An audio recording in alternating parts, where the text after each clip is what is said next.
નકલી અને ગેરકાયદે દવાઓના વેચાણ સામે ગુજરાત ફૂડ એન્ડ ડ્રગ્સ વિભાગે કરી મોટી કાર્યવાહી। 3 દિવસની સઘન તપાસના અંતે ફૂડ એન્ડ ડ્રગ્સ વિભાગે નકલી દવાનો જથ્થો જપ્ત કર્યો। ભરૂચની જેબી કેમિકલ્સ એન્ડ ફાર્માસ્યુટિકલ લિમિટેડ ઉત્પાદન કરતી નિકાર્ડિયા રિટાર્ડ 10ની 1.70 લાખની કિંમતની બનાવટી 1250 ટેબ્લેટ જપ્ત કરી।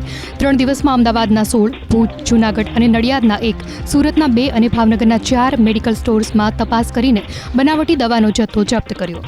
તપાસ દરમિયાન શંકાસ્પદ દવાની સપ્લાય ચેન પણ સામે આવી છે, જેમાં લખનૌમાં આવેલ સેના ફાર્માસમાંથી આ બનાવટી દવા અમદાવાદના પાલડીમાં આવેલ પાર્થ મેડિકલ એજન્સી સુધી પહોંચતી, જ્યાંથી સેટેલાઇટમાં આવેલી પારસ ઇકોમેટ થઈને સાણંદના સાણંદ મેડિકલ સ્ટોરથી Lilavati pharmacy and wellness private limited સુધી પહોંચતી હતી। હાલ તો ફૂડ એન્ડ ડ્રગ્સ વિભાગની ટીમે શંકાસ્પદ દવાનું ખરેખર ક્યાં ઉત્પાદન થતું હતું તેની તપાસ હાથ ધરી।